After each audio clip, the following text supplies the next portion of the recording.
You're talking, you can lead them to water, but you can't make them drink, but you can put salt in their hay or something? Something like that. You can lead a horse to water, but you can't make them drink.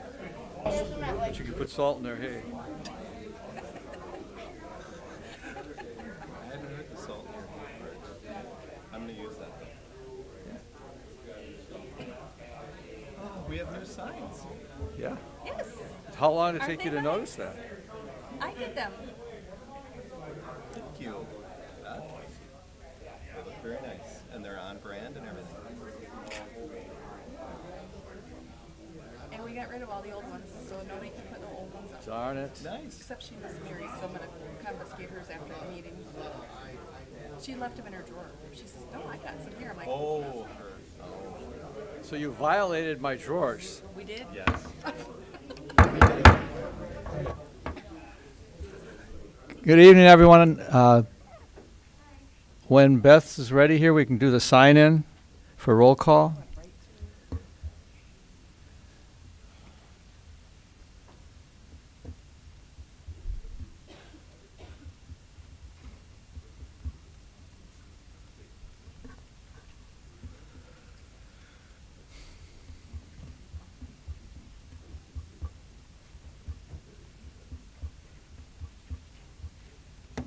Joan does, Mike. They all have to. I don't know why they're saying absent. Bruce, Mike, Joan. Oh, thank you, thank you. So now we're good? Mike's still Michael. connecting. All right, so we're all good on that? I think so. Maria. All right, I'm sure everyone has heard that Alice Connor's husband, Dean, passed away. And interestingly enough, today would have been his birthday, and so Alice is clearly not here. There's a card going around. If you hadn't have an opportunity to sign it, please see Mary Schwallenberg. Okay. So after the Pledge of Allegiance, which I'm going to ask you to join with me now, please stay standing for about 30 seconds in silence in memory of Dean Connors. I pledge allegiance to the flag of the United States of America and to the republic for which it stands, one nation, under God, indivisible, with liberty and justice for all.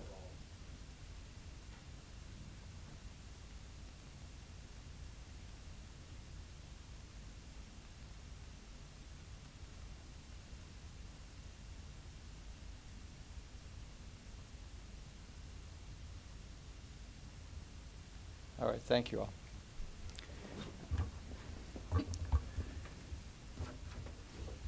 I'll entertain a motion for approval of the agenda.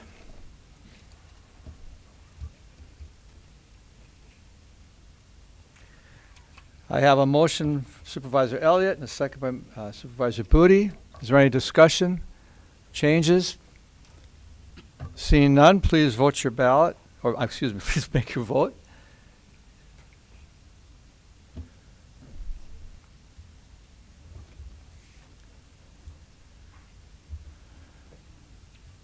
Okay, we have 17 yes, 4 absent, and motion is passed. How about approval of minutes?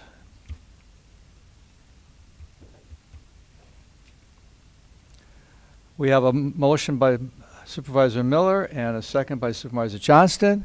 Is there any additions, corrections to the minutes? Any discussion? Seeing none, I'd ask you to vote your ballot.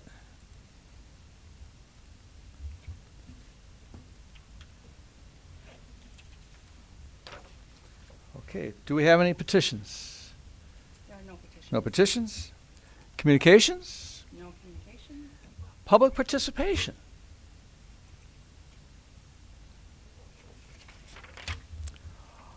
I don't Then- know if anybody's signed up. Someone has to look on the. Oh. Nothing? All right, thank you for checking on that. So we're going to move right into special business. Uh-oh. We're going to have a test, I think. So I'm going to call upon the UW Extension Calumet County presentation.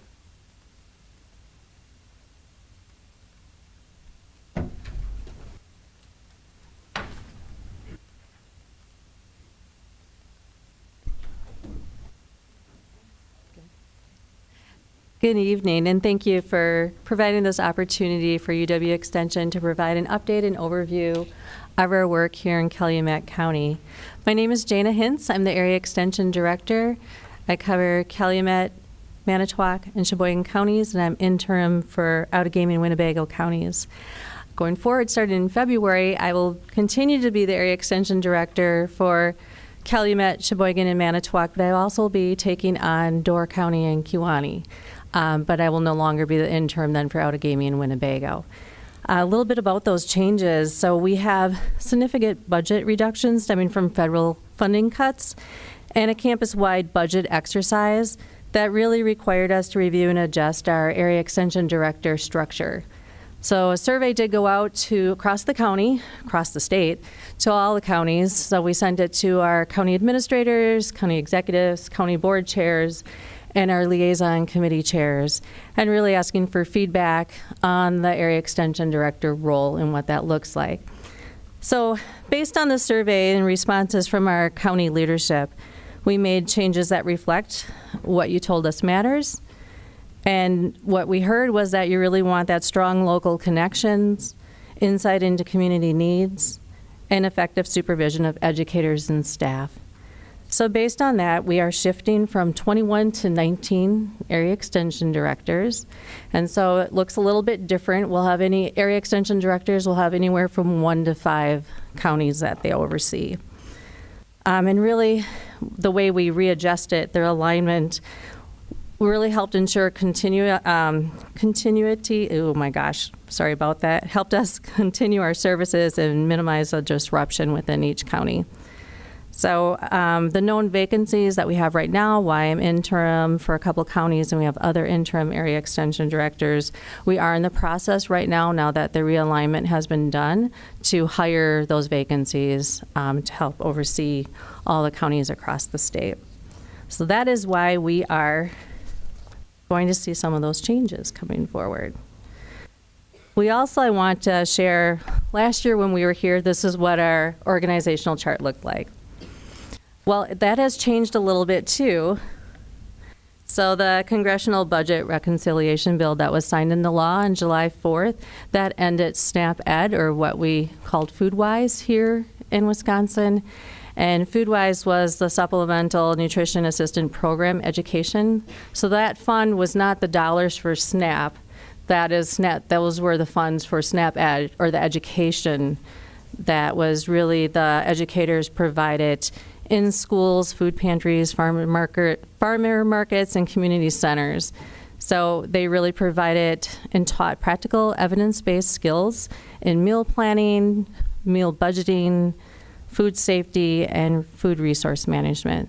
So those positions are no longer here or mostly across the state, but what our current organizational chart looks like here in Calumet is with our Positive Youth Development 4-H program.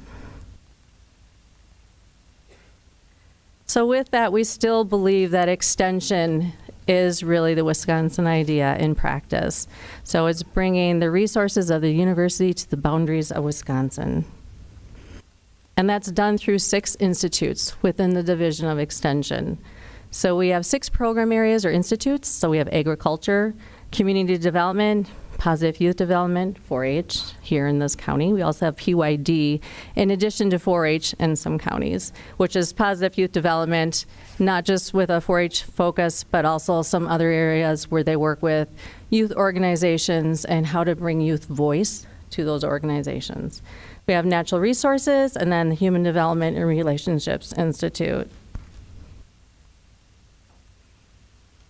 So we really do the work that, the way it is done is our educators, they don't work alone. They often work as a team. So they work with and collaborate with other educators across the state.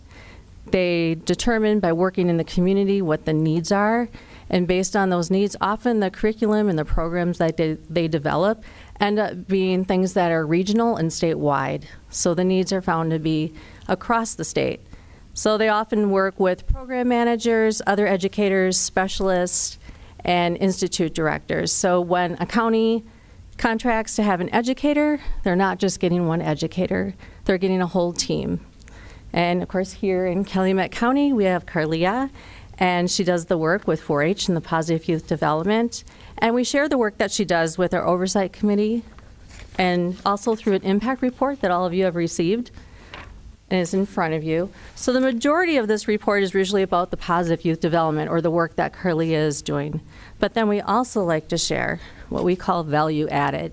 So often agriculture, community development, health and well-being, natural resources, and human development and relationships, those educators across the state often have touch points here in Calumet County. So sometimes the work that they're doing, there's community members, organizations, nonprofits, and businesses that will take part in a program. So there's a touch point where they are actually working with the community members here in Calumet County.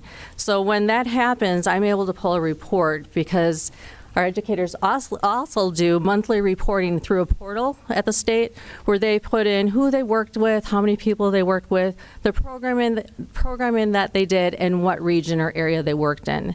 So anytime I want to pull anything that touched Calumet County, I can pull out what those programs look like, what the work was done, and that's where I add the value added into these reports. So you can see how other institutes like agriculture, natural resources, health and well-being, how they're impacting this county. So that is the work that's being done. You have a report, our current one, where you are seated. And Carlia is going to go in a little deeper dive with positive youth development programming here in Calumet County.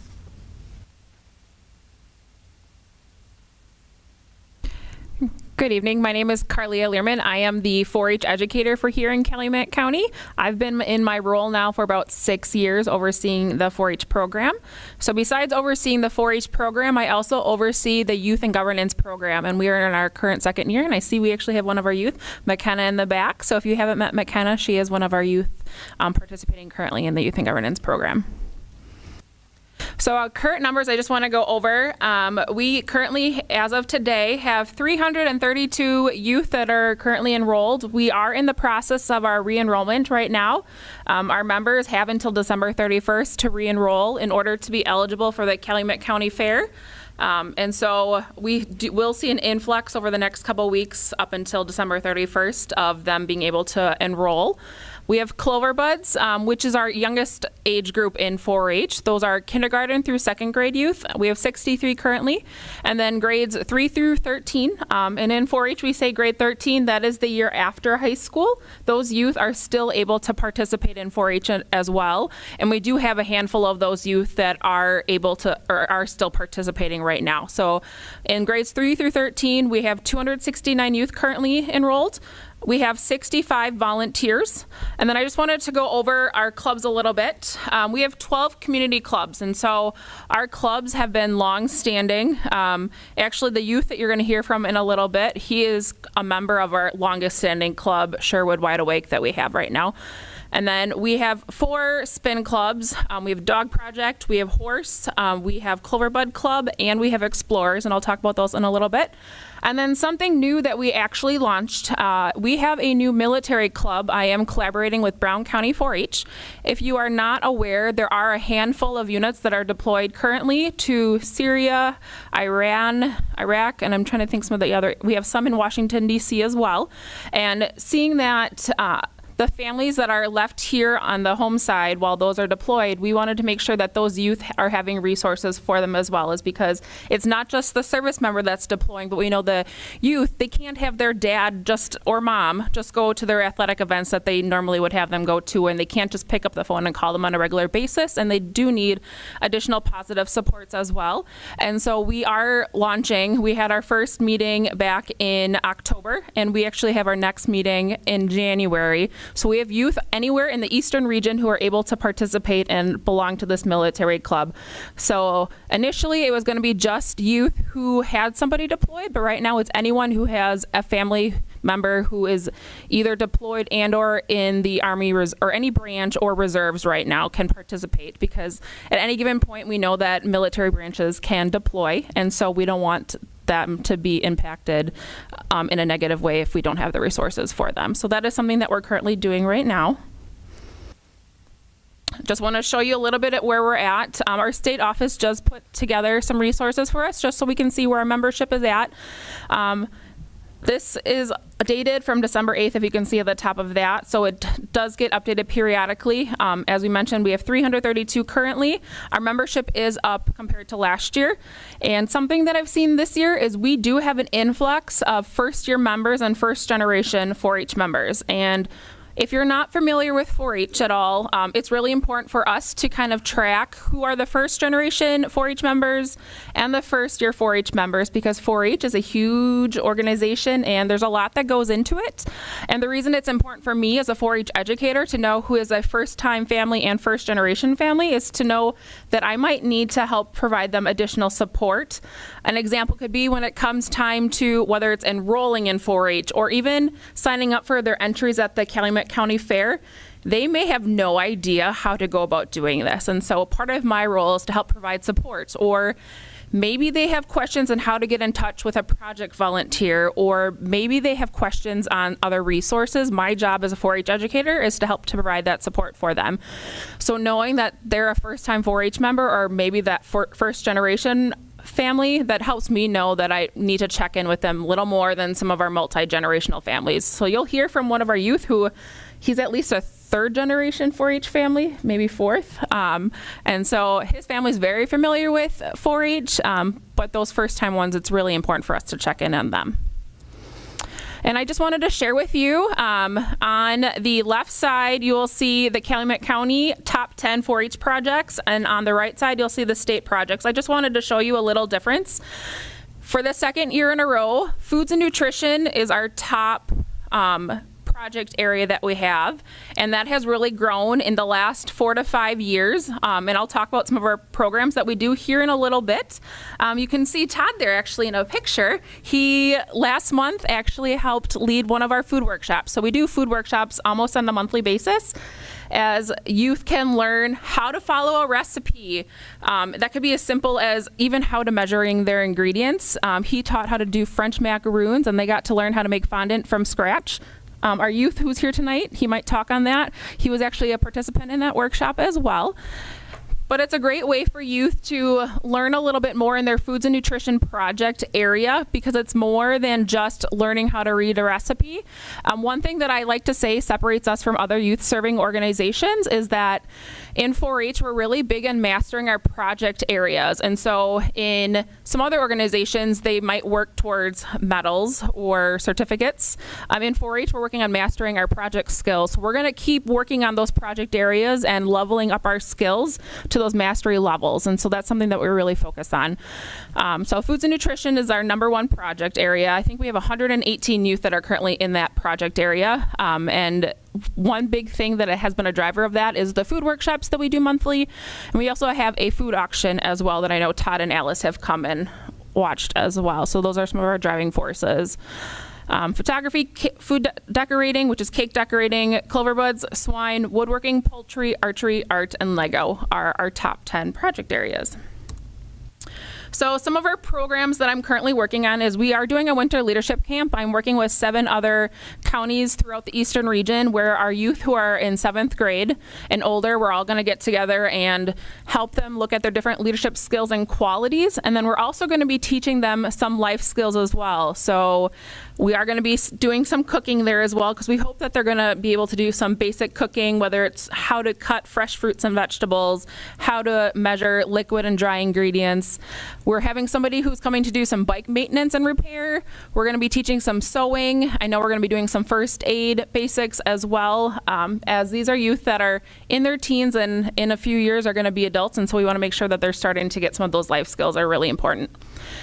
Chick Quest, we are working with our poultry project. So our poultry project has really been growing the last few years. Come January, February, we're actually going to have a group of youth who are going to be here at the courthouse incubating and hatching chickens and possibly ducks as well, with the intention that they're going to take them to the Calumet County Fair. And so this is the first time that we're doing this twist on this program. I know our youth, Charles, who you'll meet here shortly, his brother has been participating in this group, but they're actually picking the breeds of chickens and ducks that they want to raise, and then we're going to put those in the incubators here at the courthouse, and they're going to be hatching them and then raising them on their own. Don't worry, after they're hatched, after the 21 days, they're not going to be living here. They're going to go home with the kids.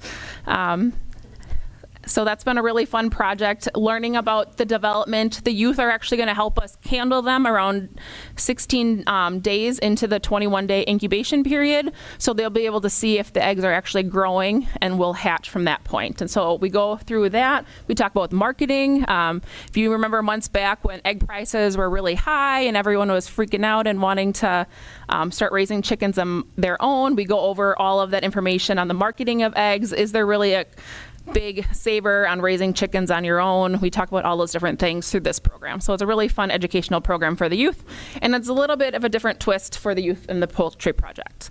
Cloverbud Club and Explorers, they meet here every third Thursday of the month. Cloverbud Club is our youngest youth. So those are youth that are in kindergarten through second grade.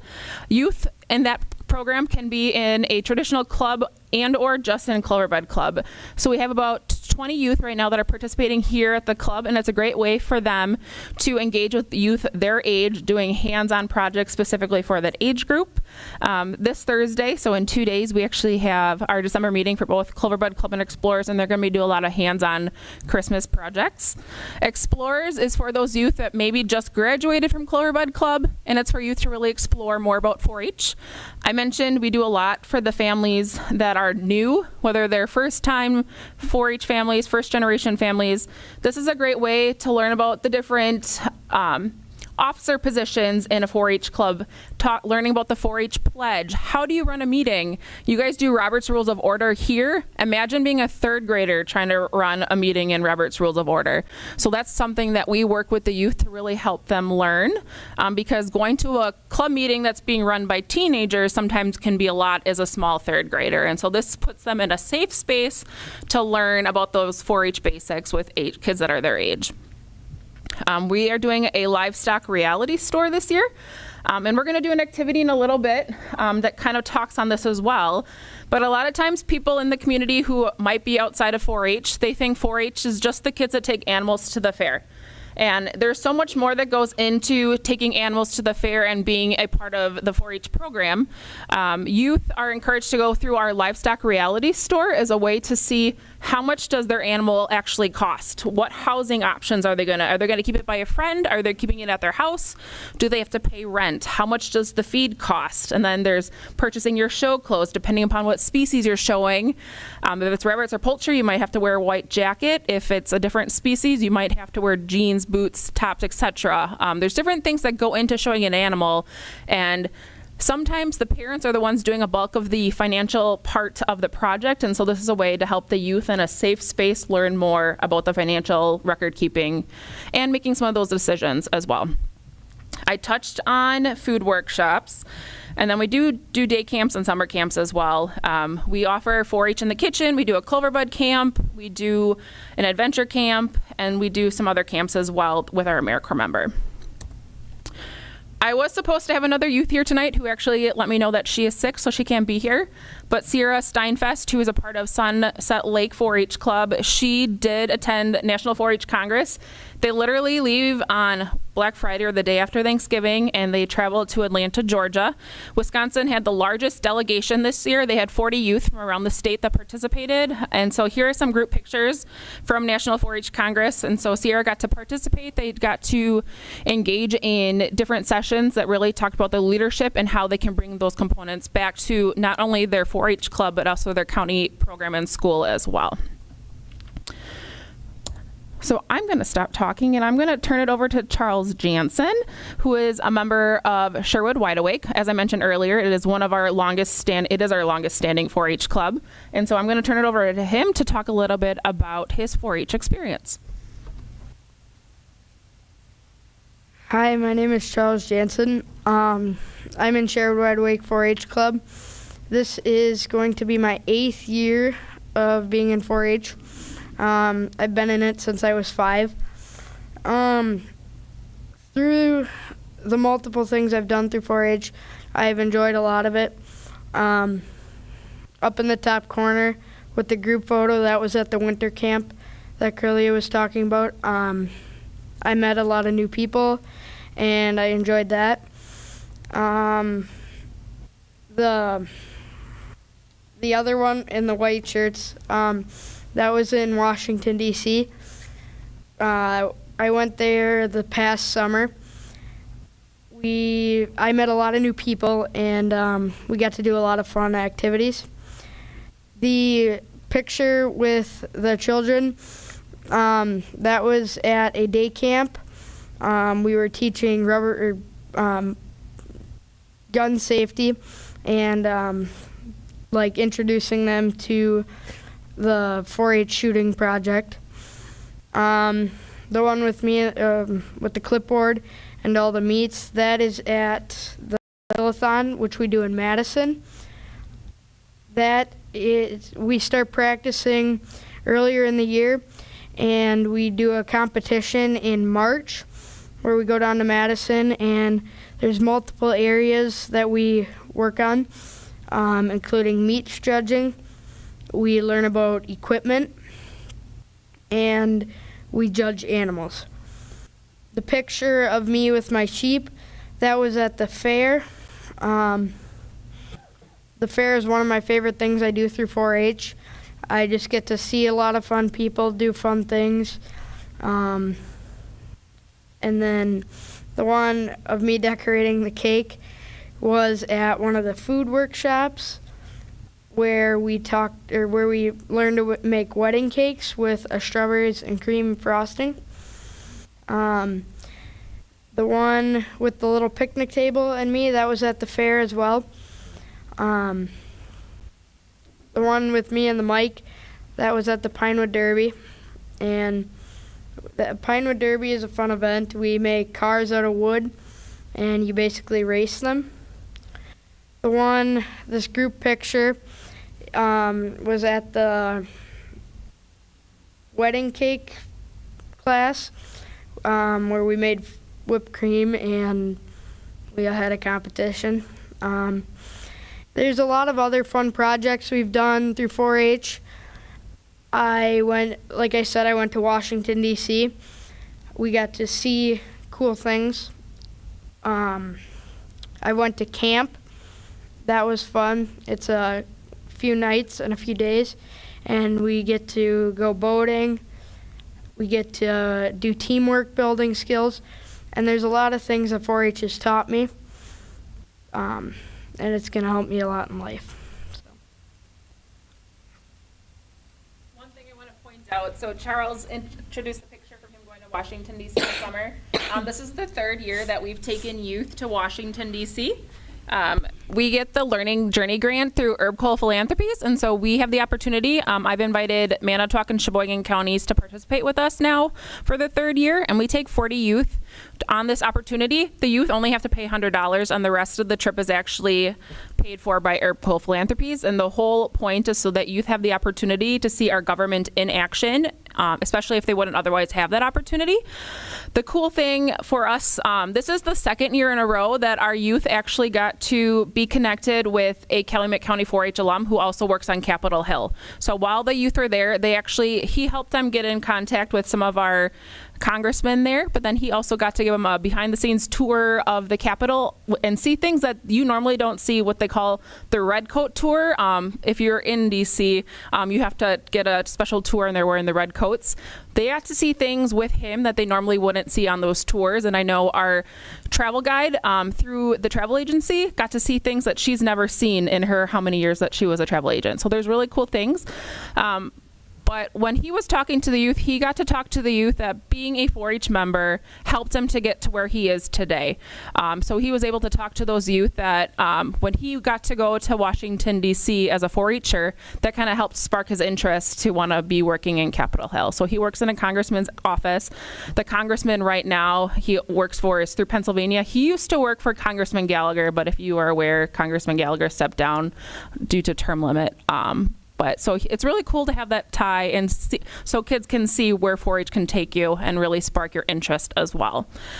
Charles talked about the skill-a-thon, and some of you kind of mentioned that, oh, we're going to get a test. So I kind of want to share with you a part of 4-H to show that 4-H is more than just the kids taking the animals to the fair. There's a lot of project learning that goes into it. So I'm actually going to let Charles kind of run the skill-a-thon a little bit.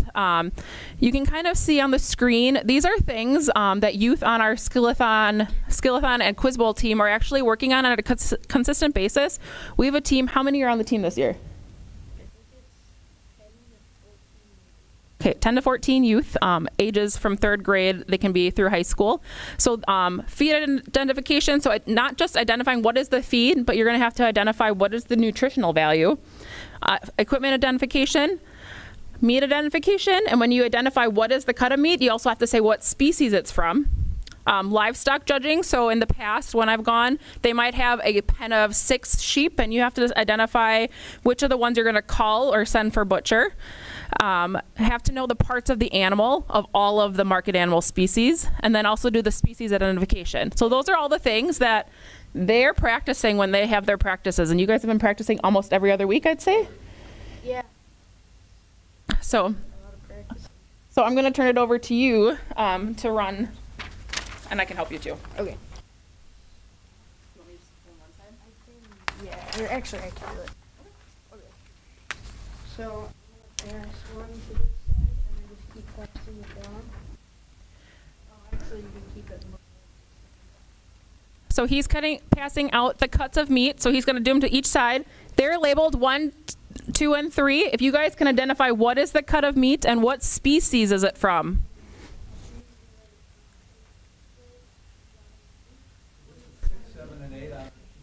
Yes, this is 6, 7, and 8 on your sheet that you have. And if anyone needs a writing utensil, please raise your hand and I can come through and bring you a pen. This is just so you guys can see what our members do in some of their project learning.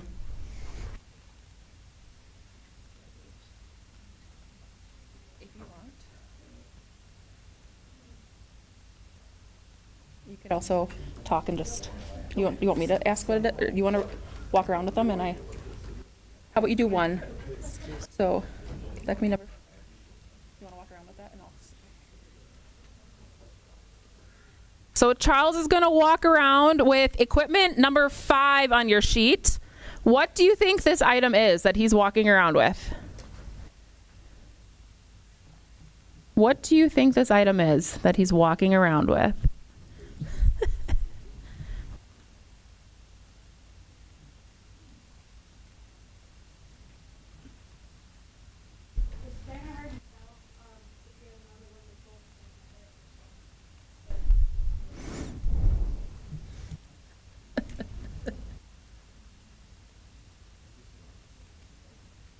He gave Joan one.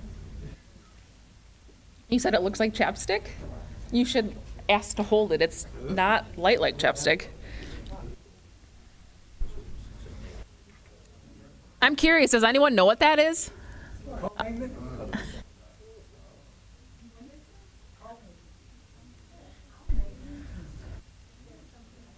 So as he said, it's a cow magnet, or also known as a rumen magnet. So if a cow accidentally digests metal in their feed, you can give this to them, they'll digest it, and it's actually going to collect all the metal in their stomach as it's going through, and it eventually does come out of the cow. So this will be number 4. Number 4 on your sheet. Yep, so he's walking around with number 4. What is this equipment that he's walking around with?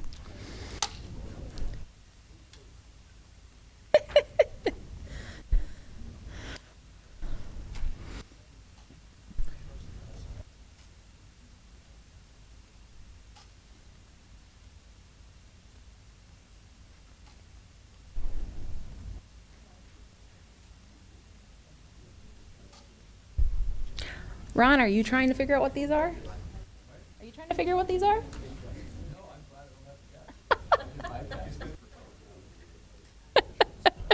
He's always good for that.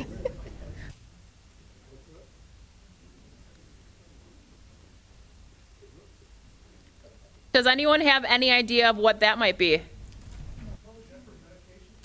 Yeah, you want to say what it is? Yeah. So this is called a brawling gun. So Yep, a balling gun. Actually, it's bowling, I think. But I don't know. Yeah, this wouldn't really work. For these, you use a little different thing. But what you do is you have a really big pill. It's like this tall and about this wide, and you put it in here, and you shove this down their throat, and you push the buttons in. So You wanna, I'll go around this one at a okay. time. Do you want to just do one? Or do you want to do everyone? I'll do them. Oh,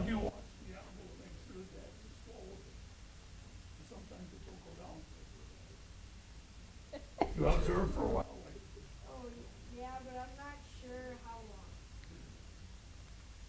That would be an example of sometimes why the parents are involved in their project learning. So in some of these items, I should share, Charles' mom is a veterinary assistant, or the office manager at Veterinary Assistants in Reedsville. And so a lot of times she's able to help us get equipment like this so the kids can practice.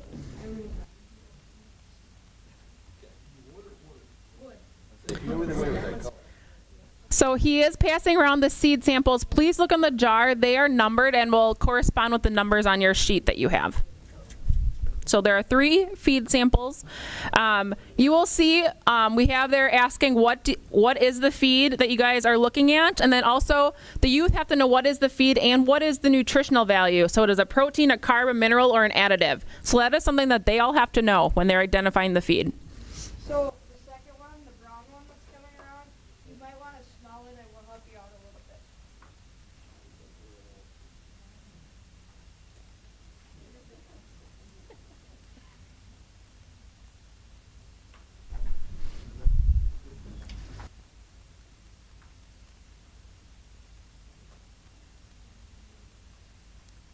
So I mentioned this is some project learning. So this is for those that are involved in beef, lamb, swine, goats, poultry, and rabbits. Those are our 6 market animal species that we have that kids can participate in this as well.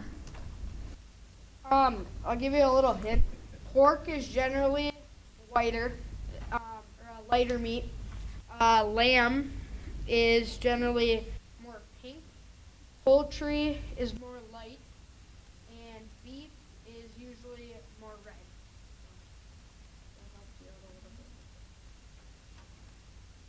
How many thinks they got 100% on this? Anyone? No?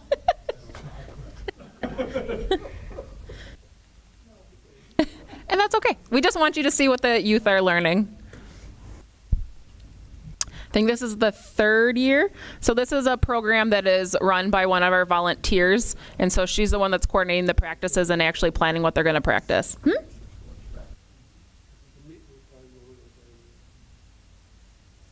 So, and this is part of the Skillathon. There is also an entire meat judging competition as well. So if there are youth that are really into not only just judging like what are the cuts, what are the species, but really getting into the different grades of it as well. So it can be really complex. So some of the things we do at Skillathon when we get to Madison, we do actually 2 separate things. One's called Quiz Bowl, and the other's called Skillathon. So Skillathon is on your own.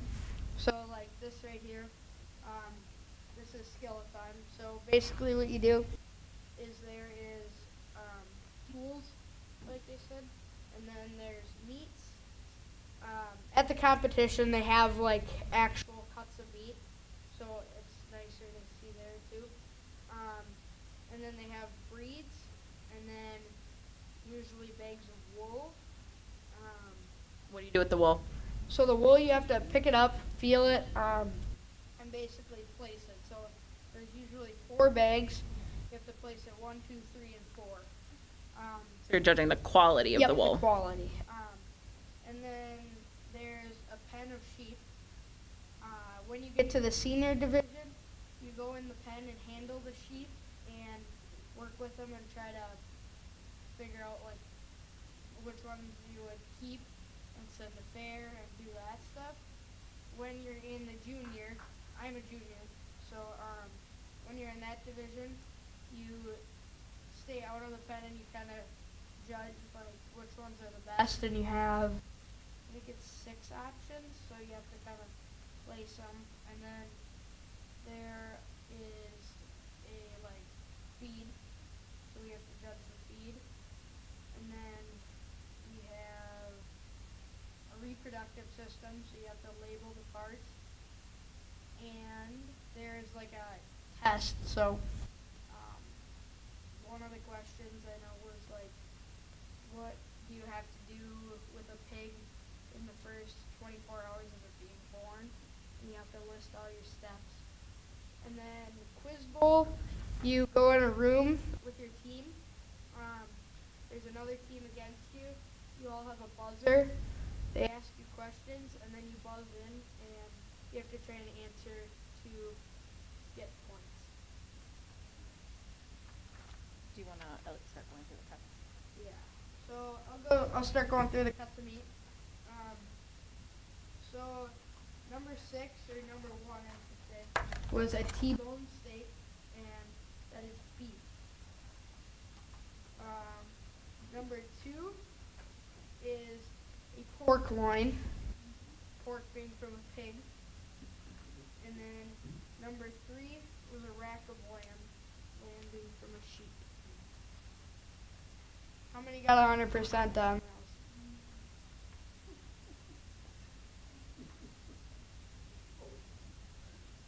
I think we're almost done with the feed. So just Mike and Mary are the last ones with the feed? Oh, nope, I see one down there, okay. I'd say 2 of the feed samples should be easier to identify than some of the ones they have to be able to identify.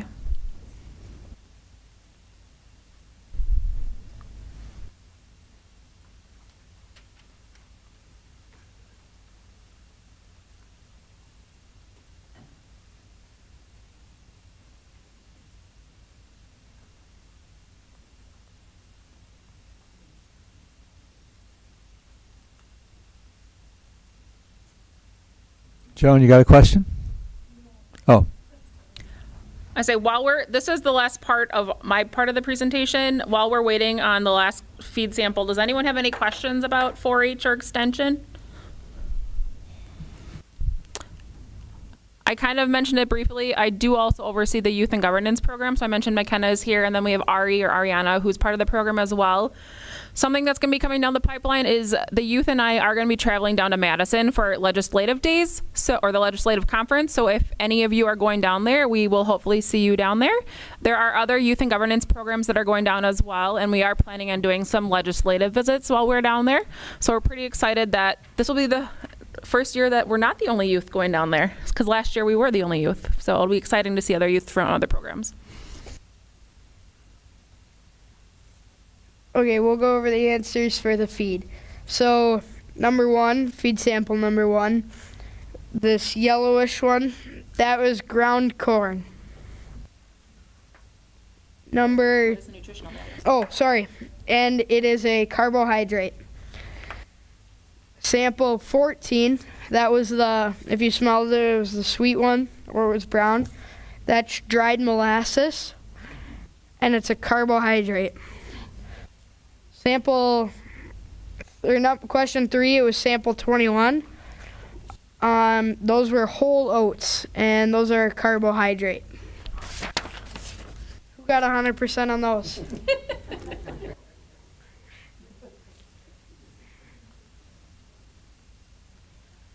So again, we just wanted to give you a little hands-on experience of what some of the youth are working on in their project learning. This is just the market animal components. There are over 90 different project areas that we have in Wisconsin 4-H. We mentioned Todd taught one of our food workshops, and that's one of our largest areas, and you saw our top 10, but there are tons of different project areas. So just imagine all of the different learning components that go into all these hands-on experiences that their youth have. So again, I'll ask, does anyone have any other questions? Well, thank you for letting us come and talk to you guys and share a little more. all right. Thank you very much, ladies and young man, for your presentation. Appreciate that. We have some resolutions before us. Resolution 2025-15, resolution designating December 1st, 2025 as Snowplow Driver Appreciation Day in Calumet County, introduced by the Highway Committee. Do we have any motion and a second here? Oh, I'm sorry. I'm looking at the wrong screen, kids. It's not as easy as it looks. All right. We have a motion by Supervisor Elliott and a second by Supervisor Stuckman. Does anyone have any questions on this? I'll have Supervisor Booty speak to this, please. Thank you. December 1st is also recognized as Snowplow Driver Appreciation Day throughout the state of Wisconsin. Calumet County is just taking this resolution to do its own job to appreciate those snowplow drivers that we have. This past few weeks, since November 26th through yesterday, our crew has been out doing winter road maintenance all but 2 of those days. So far this season, we've had 28 inches of snow, resulting from 18 snow events. We've had 2 anti-icing events. As of yesterday, our crews had accumulated 1,230 hours of plowing, salting, and anti-icing. Just as a means of comparison, the 5-year average of snow and ice events during this same time frame was 6.4. So we are well above average there. So we'd appreciate your support in appreciating our snowplow drivers with this resolution. Thank you. Any questions, comments to add? Seeing none, you may vote.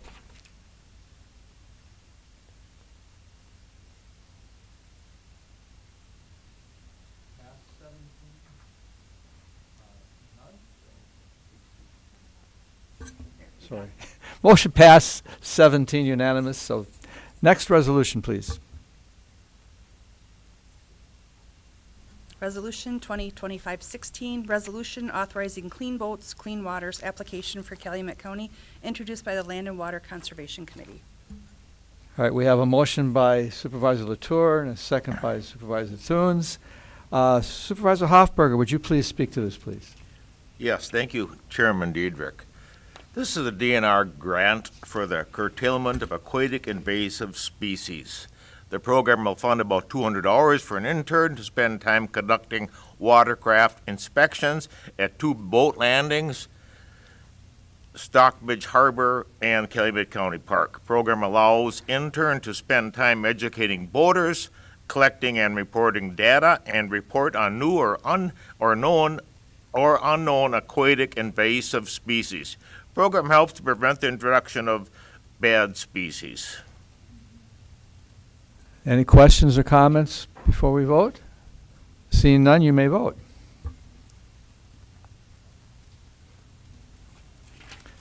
Unanimous, 17-0. We now have some ordinances to talk about. Ordinance 2025-14, ordinance to amend the Calumet County Code of Ordinances, Chapter 66, Section 66-4, Sale of Tax Delinquent Real Estate, introduced by the Administrative Services Committee. All right, we have a motion by Supervisor Booty and a second by Supervisor Stuckman. Supervisor Booty, would you present this, please? Yeah, thank you.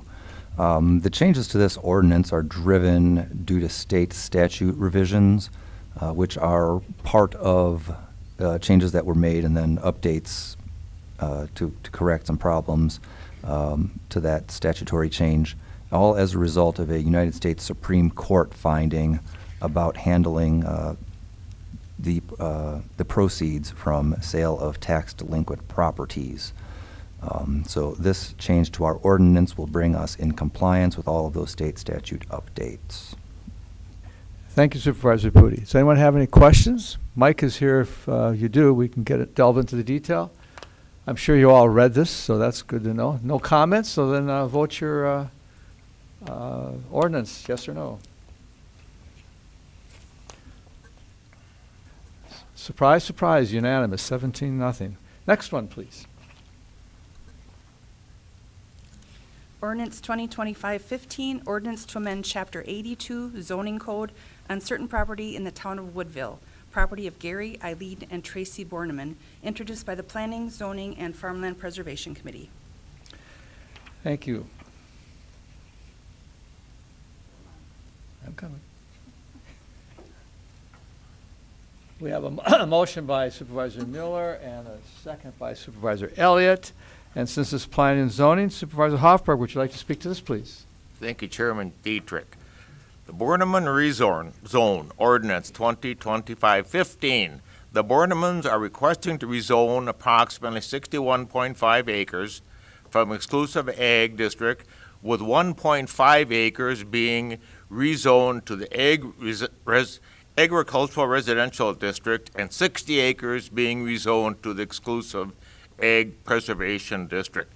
The 1.5 acre piece will be utilized for a non-farm residence, while the remaining land will stay preserved as ag land.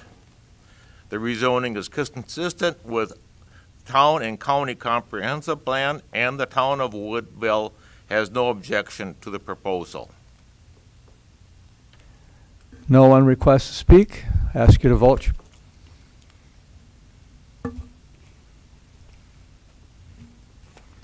This also passed 17-0. Ordinance 2025-16, ordinance to amend Chapter 82 zoning code on certain property in the town of Woodville, property of GVD Enterprises LLC, introduced by the Planning, Zoning, and Farmland Preservation Committee. We have a motion by Supervisor Booty and a second by Supervisor Thunes. And again, Supervisor Hoffberg, would you speak to this, please? Thank you, Chairman Diedrich. GVD Enterprises is requesting to rezone approximately 80 acres from the exclusive ag district, with 2 acres being rezoned to the ag residential district and 78 acres being rezoned to the exclusive agricultural preservation district. The 2 acre piece will be utilized for a non-farm residence, while the remaining land will stay preserved as agricultural land. The rezoning is consistent with the Town and County Comp Plan, and the Town of Woodville has no objection to the proposal. Thank you, Supervisor Hoffberger. Any requests to speak? Seeing none, I'd ask you to vote.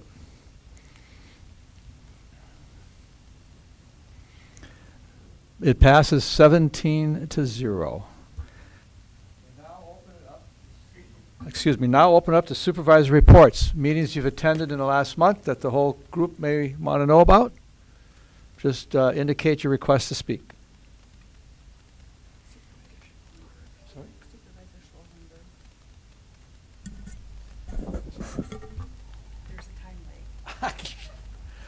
Okay, Supervisor Schwallenberg, please.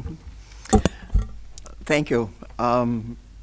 As far as Health and Human Services is concerned, we're still continuing to work on that volunteer driver. Supervisor Connors had more information about what's going on with WCA about it, and she can tell us something probably next month more about it. Our ADRC supervisor, and boy, Leah, I'm not even going to try the last name, Aceveda? Yay, okay. She actually presented at the WCA steering committee on the volunteer drivers, the same presentation we had at Health and Human Services. We are not alone, obviously, in this, and I guess it brought it more to everybody else's attention around the state what a problem it is. We also had some bad news and good news, I consider it. Our deputy director is retiring April 13th. It's I hope she's been here, I think, over 30 years. Yes, yeah, so we wish her well. As far as parks, Ledgeview is still plugging along. So they're working on the cave exhibit, and it's quite large where the waterfall was in there, and it's a proprietary business, so they won't let you take pictures or come in and see what they're doing because they protect their business. Also, we've run into another problem with the building too. That hopefully we're still hoping for March, I think, to be open. We do have some campers that are camping with us for the weekend. They go between us and High Cliff because their big campers are their permanent homes, which is quite nice. We're working on the main bathroom, so our camp hosts have to use the cabin's restroom facilities to shower and stuff, but that's all going along pretty well. We're going to be working on, or we won't be working on, but the mountain bike people will be working on phase 2 of their trail. And this one, they're going to, I believe, hire a professional trail builder because there's some protected, or some things that need to be protected and to stop erosion from them harming the escarpment. So they're going to be doing some fundraising, and it's not the county, it's this group that's going to be doing the fundraising to pay for this. So we'll see how that goes. Our snowmobile trails opened Monday morning, and they will close tomorrow morning. So hope you got out there that one day if you drive snowmobiles. So thank you very much, Mr. Chairman. Thank you, Supervisor Schwallenberg. Anyone else? Seeing none, I'm going to direct you to the county administrator's report and see if you have any questions on that.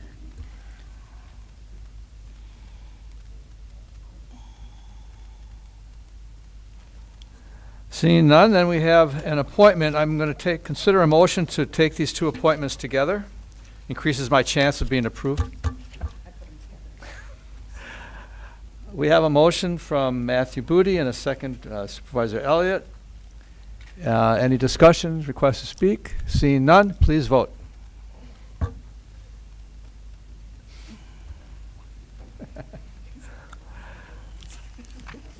Brian, push the button. There we go. Thank you. We are approved. Thank you. 17-0. And that brings us to the end of the agenda, except unless you're going to make comments, invite people to snacks or anything. There's cookies and Well, you sausage speak. and crackers. That's all I got, Ron. Oh. All right, so everyone have a wonderful Christmas and New Year. We plan to have our next meeting January 20th, 6 p.m. Please stop by, have some crackers and water. Yeah. Anyway, good night. I would like some coffee, actually.